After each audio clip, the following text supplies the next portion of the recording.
Notre invitée de la semaine doit vivre des montagnes russes d'émotions puisqu'elle est au nombre des 9 courageuses ayant tenu tête et obtenu gain de cause cette semaine contre l'ex-mania de l'humour Gilbert Rozon. Cette comédienne espère maintenant entamer un nouveau chapitre de sa vie. Merci d'avoir accepté à pied levé de nous rendre visite, Patricia Tulane. Mais ça me fait très plaisir. Merci de l'invitation. Je pose la question à tous mes invités, mais j'ai l'impression qu'elle a un moment un petit peu plus... ça revêt une symbolique ou quelque chose de mieux senti. Comment ça va? Tu pourrais poser la question hier, je t'aurais dit, j'aurais pas trouvé le mot, mais aujourd'hui, je dirais soulagée et heureuse. Et je te sens rayonnante. Oui. Et d'ailleurs, s'il y a quelque chose qui m'a marqué, c'est la photo de groupe des courageuses qui est éloquente, grand sourire. Oui. C'est touchant, c'est sincère aussi de voir ça parce que pour ceux qui ont suivi ce procès-là, on sent que ça a été toute une ride, comme on dit. Alors de voir très compliqué et très pénible. Ouais. Et heureusement, on avait cette équipe d'avocats derrière nous qui était formidable et qui croyait beaucoup en cette cause-là. Et qui nous ont soutenus depuis le début. Et puis, je veux dire, ils ont accepté de travailler, mais je compte même pas les heures, là. Je veux dire, avec ce qu'on a obtenu comme montant, on n'aurait jamais pu les payer, là. C'est tellement un travail phénoménal. Et eux, ils l'ont fait vraiment parce qu'ils croyaient en cette cause-là. Ils sentaient qu'on n'avait pas obtenu justice, puis ils voulaient vraiment nous aider à obtenir justice. J'imagine que vous doutiez, le groupe des courageuses, qu'il y avait un jugement qui était rendu sans savoir. Qu'est-ce qui se passe dans votre tête quand vous savez que ça s'en vient, mais est-ce qu'il y avait des fuites un peu de ce non. Absolument rien. Non, il n'y avait aucune fuite. Alors, on savait que la juge, elle avait jusqu'au mois de mars, 31 mars, pour rendre son verdict. Alors, une semaine avant, les avocats nous ont prévenus, ça peut arriver bientôt, mais elle peut aussi dépasser la date. Ça arrive parfois que ça se prolonge un peu. Ouais. C'est Pâques et tout ça, donc on ne savait pas trop si ça allait vraiment arriver la dernière semaine ou si ça pouvait. Et puis là, on n'avait pas de nouvelles. La veille, c'est demain, à 10h, conférence de presse. Là, évidemment, c'est effrayant parce que la pression monte, tout le monde est... Même si on s'y est préparé, puis même si on s'y attend, on n'est jamais prêt. Alors là, ça a été un branle-bas de combat terrible. On n'a pas dormi de la nuit, personne et tout. Et on ne savait pas ce que c'était le verdict. On ne savait pas si on allait gagner, si on allait perdre. Quand on est arrivé le matin, on était dans un état... D'ailleurs, c'est drôle parce que nos premières photos qu'on voit, on est toutes... C'est hyper dramatique. Et puis après, bon... Mais il y en a quand même... Tu sais, tantôt, tu as dit que 9 de nous, mais il y en a une qui a perdu, malheureusement. Ouais. Alors ça, moi, ma joie aurait été complète si on avait tout gagné, évidemment. Mais quand même, il n'y a rien qui avait fuité, donc on ne sait pas dans quel état d'esprit on arrive. Fait est-ce qu'il y avait, mettons, au fort de toi-même, est-ce qu'il y avait une idée que... On ne le sait jamais. Non, parce c'est que, ça.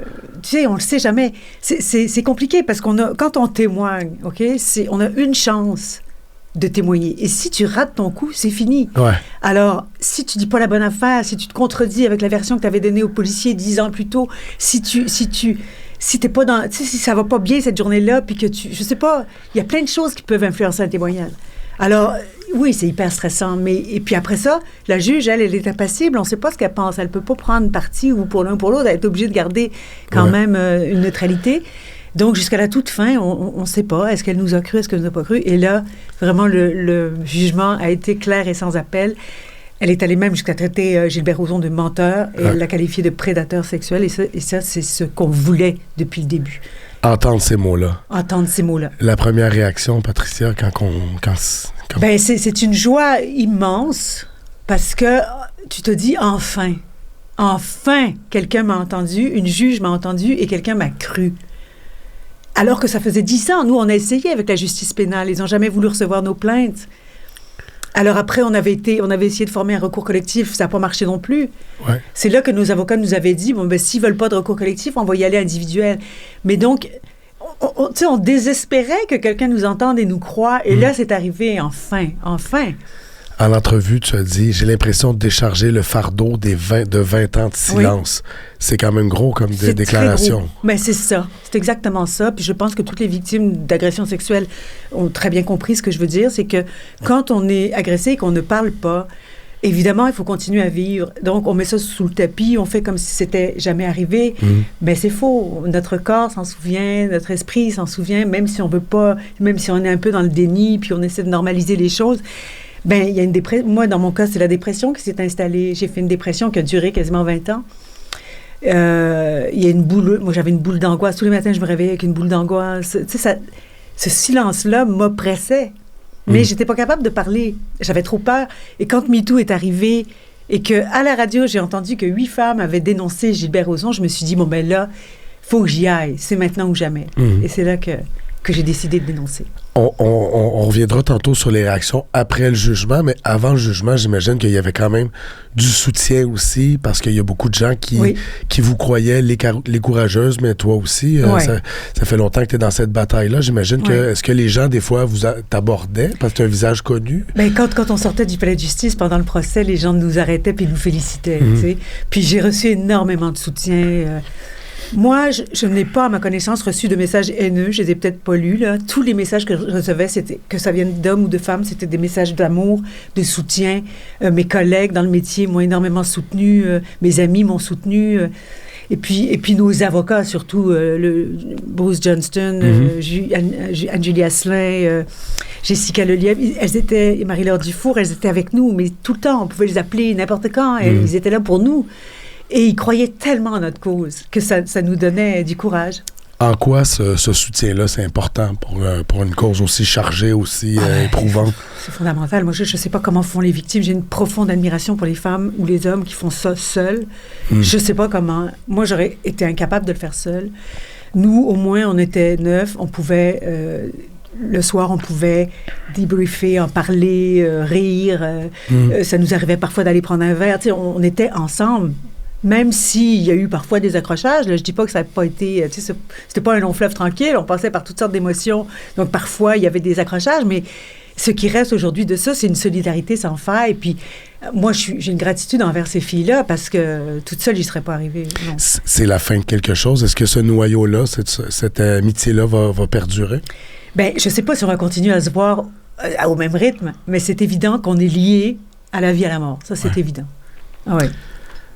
Tu as aussi déclaré aujourd'hui « La honte change de camp », qui est une référence au slogan popularisé par Ginette Pélicaud, qui était au pays récemment. Mais oui, je regrette de ne pas l'avoir rencontré, malheureusement, mais... Ça a été une inspiration pour toi? Oui. Moi, je lui ai même écrit, d'ailleurs, j'avais écrit pendant son procès, mais elle a reçu des centaines de milliers de lettres, donc je n'ai pas eu de réponse, mais je lui avais dit « Vous êtes une inspiration pour nous, parce que cette femme-là, qui a vécu quelque chose de 100 fois plus incroyable que nous, là, en termes d'horreur...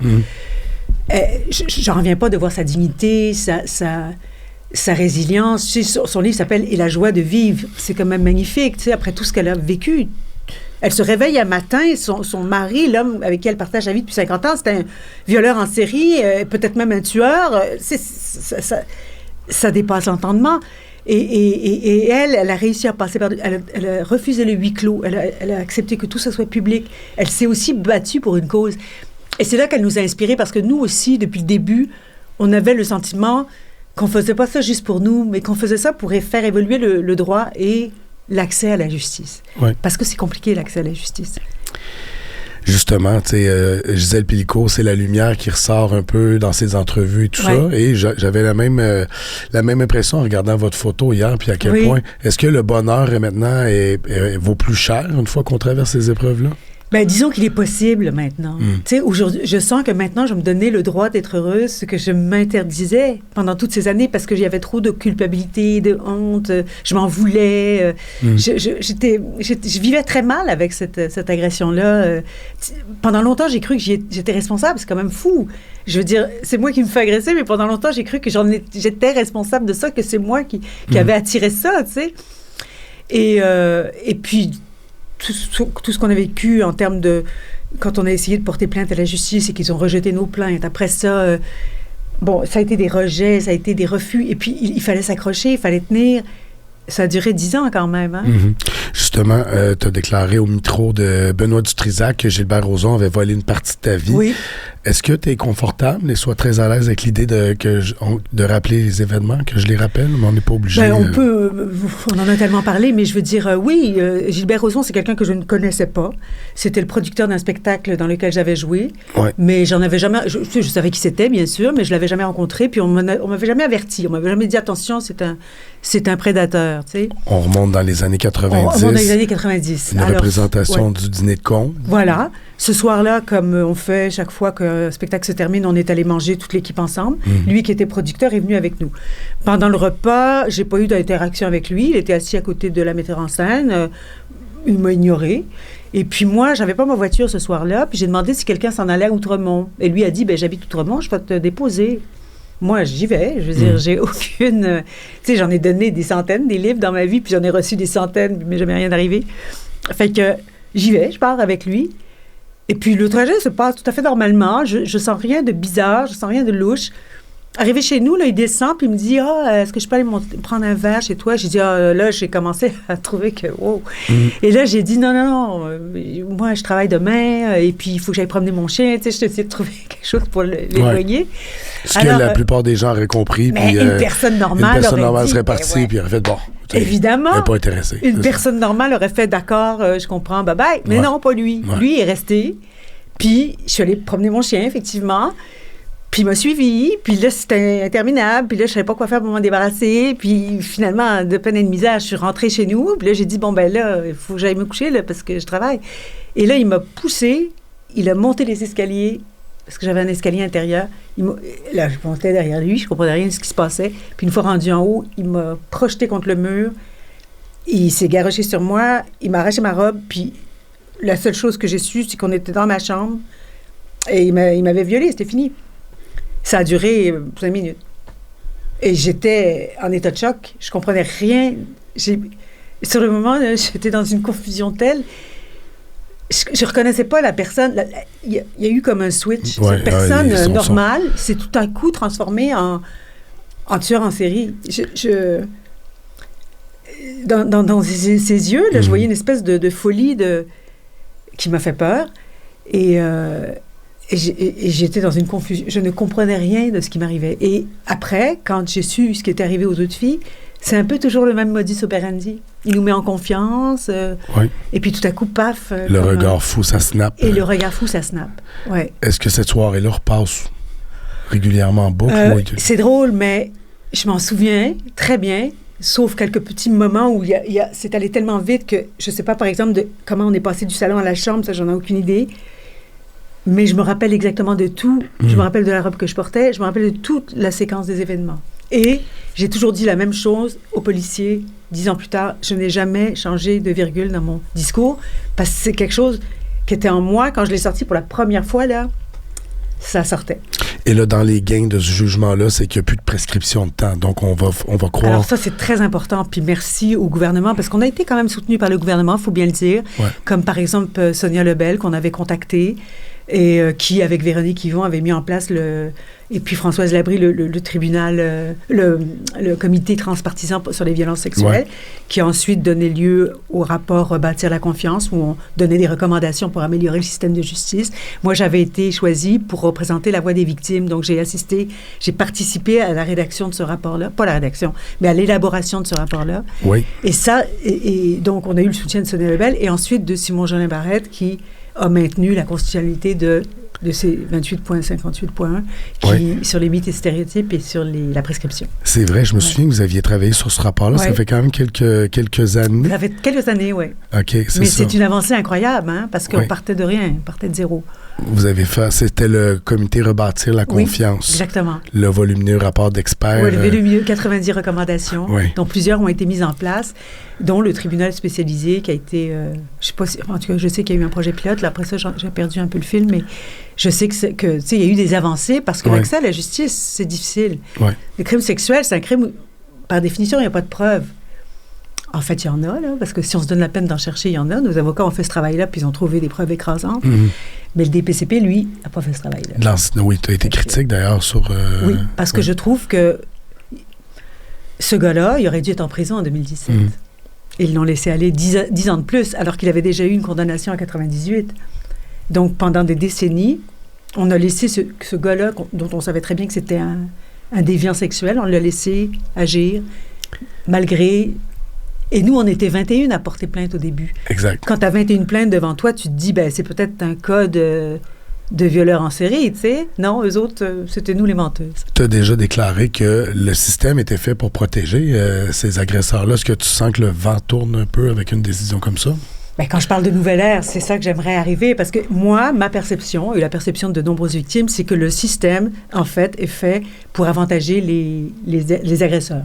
On ne veut pas nuire à leur carrière, donc on leur donne pas de casier judiciaire, souvent on les absout, avec conditions ou sans conditions. Quand ils ont des peines, c'est des peines quand même assez bonbons, le genre 2 ans à domicile, des choses comme ça. Ouais. C'est un crime qui n'est pas vraiment pris au sérieux, puis c'est un crime aussi ce que subit la victime, puis les pertes que la victime pourrait avoir suite à les séquelles que la victime pourrait avoir suite à cet événement-là, les pertes de gains dans son travail, sa carrière, ben ça, on dirait que c'est pas pris en compte. Non, effectivement. Ouais. Alors ça, c'est des mentalités qu'il faut changer. C'est pas juste les lois, c'est aussi des mentalités. Et puis, c'est un crime très répandu. C'est le crime le plus répandu. Hein? C'est bien avant les meurtres et tout ça. Et c'est le crime qui est le moins pris au sérieux, on dirait. Et pourtant, c'est dévastateur. Votre agresseur a toujours nié. Ça doit être terriblement frustrant, horrifiant d'entendre quelqu'un nous discréditer sur la place publique, dire qu'on a menti. Comment on s'accroche à quoi dans ce temps-là? Ben ça, j'avoue que ça a été le plus difficile, de l'entendre lui et toute sa gang, là, tous ses témoins, venir mentir sous serment, parce qu'ils avaient tous prêté serment. Et on les entend dire n'importe quoi, des mensonges qui n'ont ni queue ni tête. Oui, oui. Et on ne peut pas répondre. Et là, moi, ma crainte, ma hantise, c'était de me dire, est-ce que la juge va les croire eux ou est-ce qu'elle va me croire moi, tu sais? Mais là, dans le rapport, c'est bien clair qu'elle m'a cru. Alors, j'ai une profonde reconnaissance d'avoir été écoutée et crue. Les répercussions d'une agression sexuelle sont graves. Tu as déjà illustré que tu as déjà parlé d'une déflagration sur la vie de quelqu'un. Oui. Dépression, arrêt de travail. Tu es devenu une ombre dans ta carrière. Tout ça, c'est fou, l'impact quand même. Oui, et je me suis rendu compte que, parce que j'ai reçu beaucoup de messages de victimes, hein, on en reçoit beaucoup parce que les gens se confient à nous. Et je me suis rendu compte que la plupart des victimes ont du mal à se reconstruire. Et sont...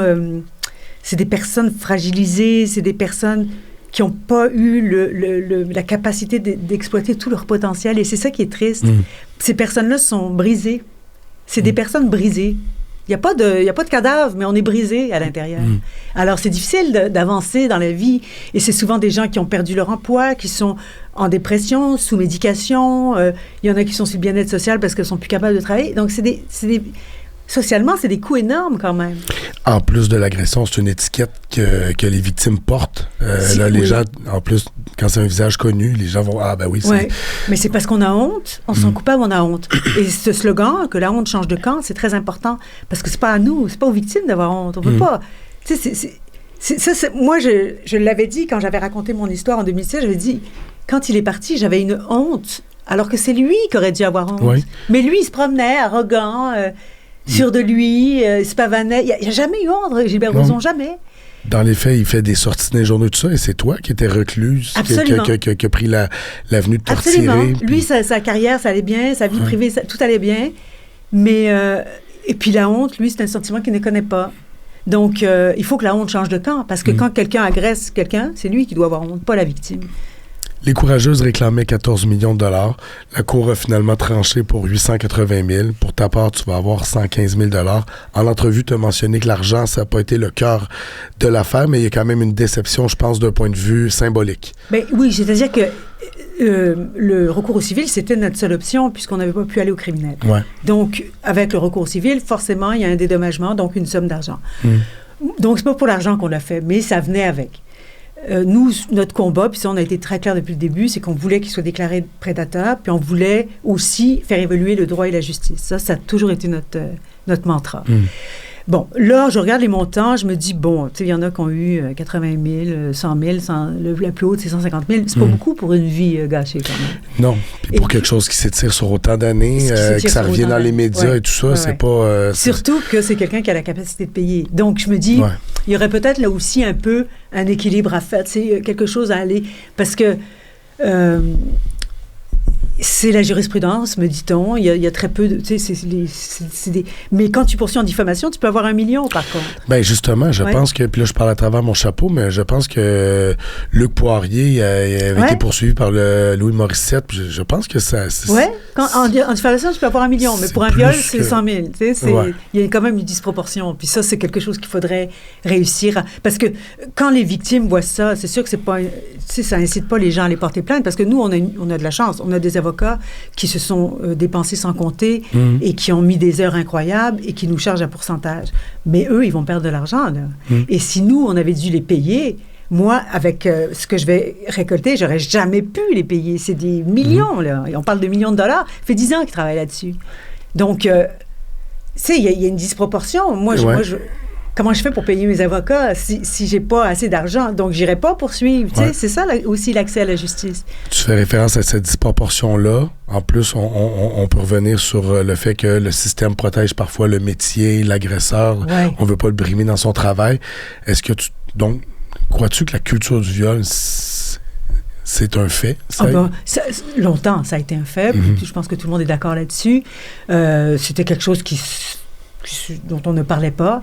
Mais dans mon métier, beaucoup, évidemment, ça arrivait, puis je le sais, c'est arrivé à multiples reprises, puis personne ne parle parce que les gens ne veulent pas perdre leur job, ils ont peur d'être barrés, ils ont peur d'être mis sur une liste noire. Ça a pris MeToo pour faire tomber les têtes. Avant ça se passait allègrement, sans que personne n'en parle jamais.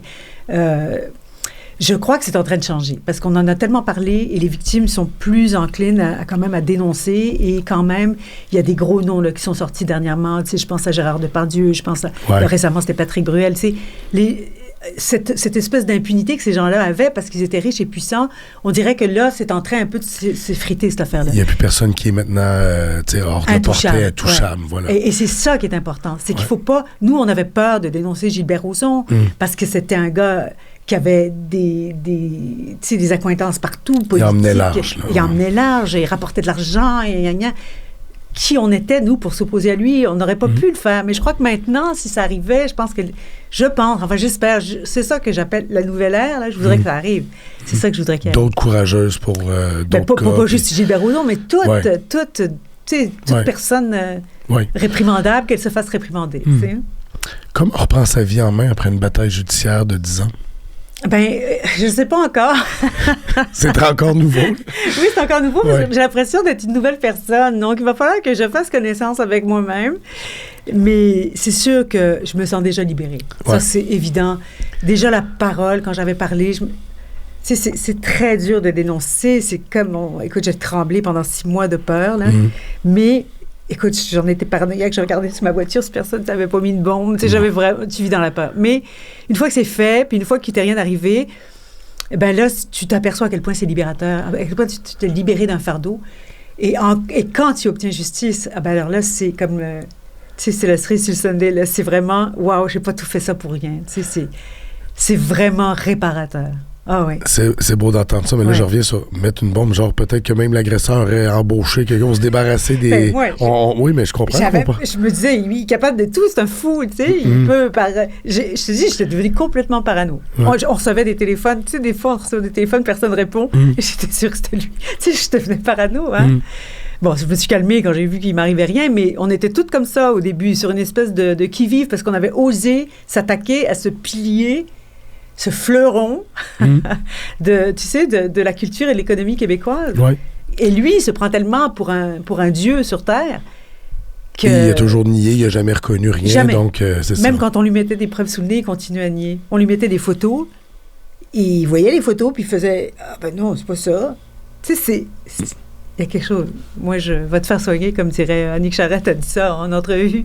On lui a demandé qu'est-ce que vous diriez à Gilbert Rozon si vous l'aviez devant vous. Il a dit va te faire soigner, mais je pense que oui, rendu là, c'est de la maladie mentale. Ça va être quoi l'impact de ce jugement-là pour la société, pour la suite des choses? Bien, déjà, il y a 2 avancées qui sont vraiment très importantes. C'est les fameuses lois que Gilbert Rozon a essayé de contester et là, qui sont coulées dans le béton. Donc, c'est fini. Il n'y a jamais plus un juge ni au criminel, c'est déjà ça, mais au civil, qui pourra dire à une victime c'est de ta faute, t'avais mis une mini-jupe, t'es rentré trop tard, t'aurais pas dû te faire accompagner, pourquoi t'es resté? Il n'y a plus personne, c'est fini. C'est pas de la faute de la victime. Alors ça, c'est déjà une immense avancée. Parce que c'était une zone grise, tu sais. Les avocats s'essayaient. Les avocats étaient durs, des fois. Oui, trop durs, tu sais. C'était le procès de l'accusé.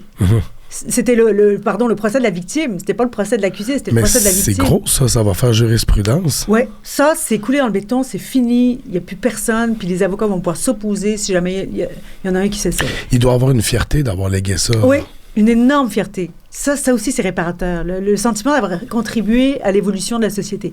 Ça, et puis le délai de prescription. Parce qu'au civil, il y avait toujours un délai de prescription qui empêchait, par exemple, les victimes qui avaient été violées dans leur enfance de porter plainte 30 ans plus tard ou 40 ans plus tard. On sait que ça prend un temps énorme avant de dénoncer. C'est très long avant qu'une personne se décide à dénoncer. Puis des fois, il y en a qui dénoncent jamais. Donc, en enlevant la prescription... Ça aussi, c'est un acquis formidable parce qu'il n'y a pas une épée de Damoclès qui va te dire si tu ne dénonces pas avant. Tu sais, en France, il y a une prescription de 30 ans, je pense. C'est épouvantable parce qu'un crime, c'est un crime. Que tu l'aies commis il y a 30 ans ou il y a 40 ans, ça reste un crime. Tu es un criminel. Je crois qu'il essaie de le dépoussiérer là, avec justement Pellico parce qu'il n'aurait pas probablement commis un meurtre. Là, il y a avant la prescription. Ouais. Mais une prescription, c'est je veux dire, c'est quasiment une complicité de criminel. Tu sais, c'est comme si c'était effacé, ça fait longtemps. Ouais. Oh, ça fait longtemps, c'est pas grave. C'est correct. Comment c'est pas grave? C'est grave. Tu sais, les familles qui vivent cette perte-là depuis 40 ans, c'est grave. Les dommages collatéraux, c'est grave. D'avoir enlevé la vie d'une personne quand elle avait 20 ans, c'est grave. C'est comme si le système de la justice disait « reviens-en ». Reviens-en, après tant d'années. Ben non, ça marche pas de même. Non. Je parlais tantôt de l'appui avant, de l'appui que tu as eu tout au long de ce parcours judiciaire-là. Maintenant, parle-moi de l'appui depuis. Donc, depuis hier, j'imagine que... ça rentre... écoute, j'ai même pas le temps de répondre à mes messages, mais j'en reçois tellement et des messages tellement empreints de gratitude.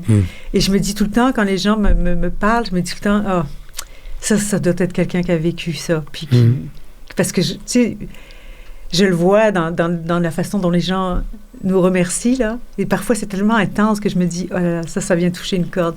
Fait que on a beaucoup de messages d'appui et de remerciements et ça aussi, ça fait du bien. T'sais. Ça fait du bien? Ou est-ce que des fois, est-ce que tu veux pas non plus devenir une porte-parole de la cause? Non.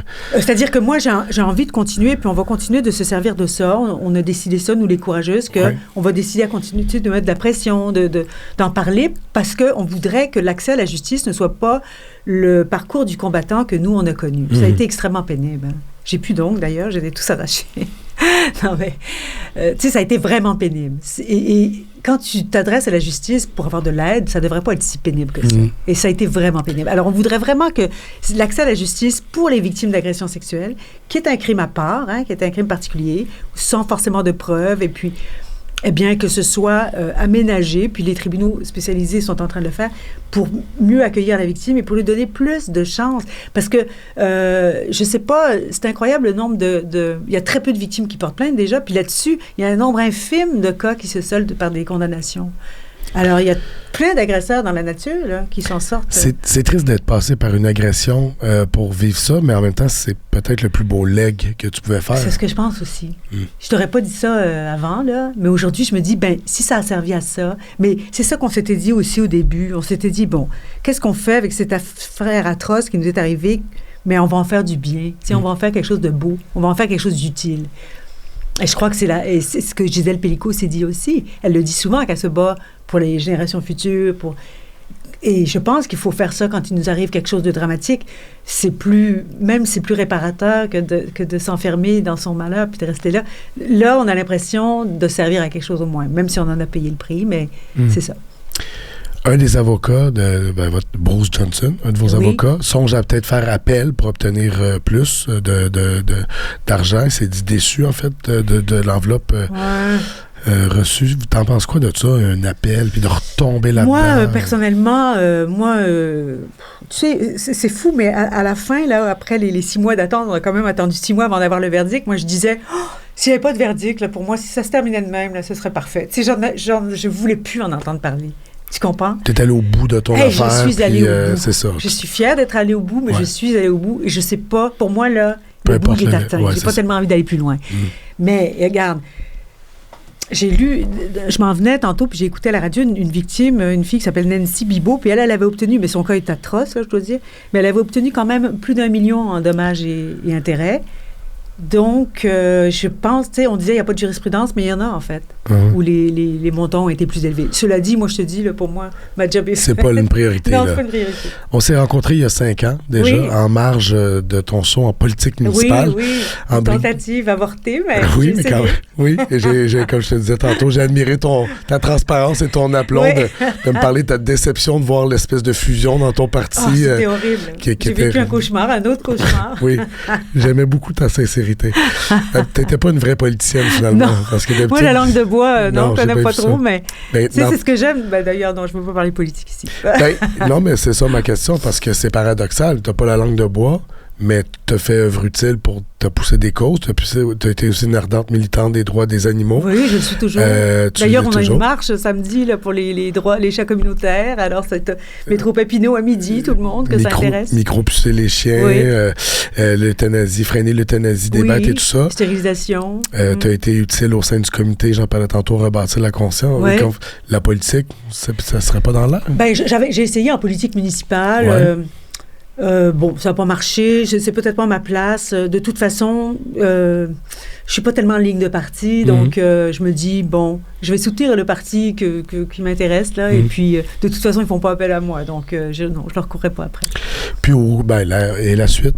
Le jeu, le doublage? La suite, en tout cas, moi, je me suis comme fait une espèce de cocon. Là. J'habite à la campagne, je vis seule, je me suis isolée, j'ai des animaux, tu sais, je me suis comme un peu réduite, tu sais, j'ai réduit mon... Là, maintenant, je ne sais pas ce qui m'attend parce que je ne sais pas si je vais avoir envie de retrouver la civilisation. Tu sais, là, je vis vraiment dans les bois, là, puis très en autarcie. Ouais. Je ne sais pas ce qui m'attend, mais j'ai envie d'aborder cette période-là de ma vie avec beaucoup de sérénité, beaucoup de joie. Moi, j'étais une personne joyeuse avant les événements. Puis depuis 1994, j'ai perdu un peu cette joie de vivre. Puis, tu sais, le titre de Gisèle Pélicaud et la joie de vivre, je le comprends très bien parce qu'on a envie de retrouver notre joie de vivre. Tu as du rattrapage à faire. J'ai du rattrapage à faire. J'avais terminé mon entrevue avec toi ainsi. Je l'abandonne au coin de sa rue avec la certitude que même si elle ne devient pas mairesse dimanche, elle n'aura pas dit son dernier mot. J'avais raison, hein? Oui, tu avais raison. Et je constate que si j'avais été élue, l'arrondissement serait beaucoup mieux aujourd'hui. Oui. Ouais. Merci beaucoup. Bravo encore, puis bravo à toi, à Annick Charrette, Guylaine Courcelle, Lynne Charlebois, Anne-Marie Charrette, Sophie Moreau, Martine Roy et Dany Frenette. Oui, et Mary Sicari, quand même, qui n'a pas gagné, Sicari, qui était dans les Courageuses. Puis aussi, je voudrais remercier, les témoins de faits similaires, Julie Snyder, Pénélope, toutes les filles qui sont venues témoigner complètement gratuitement, sans réclamer rien, simplement par solidarité et pour nous aider à gagner notre cause. Allez faire du rattrapage de joie de vivre maintenant. Merci beaucoup. Merci.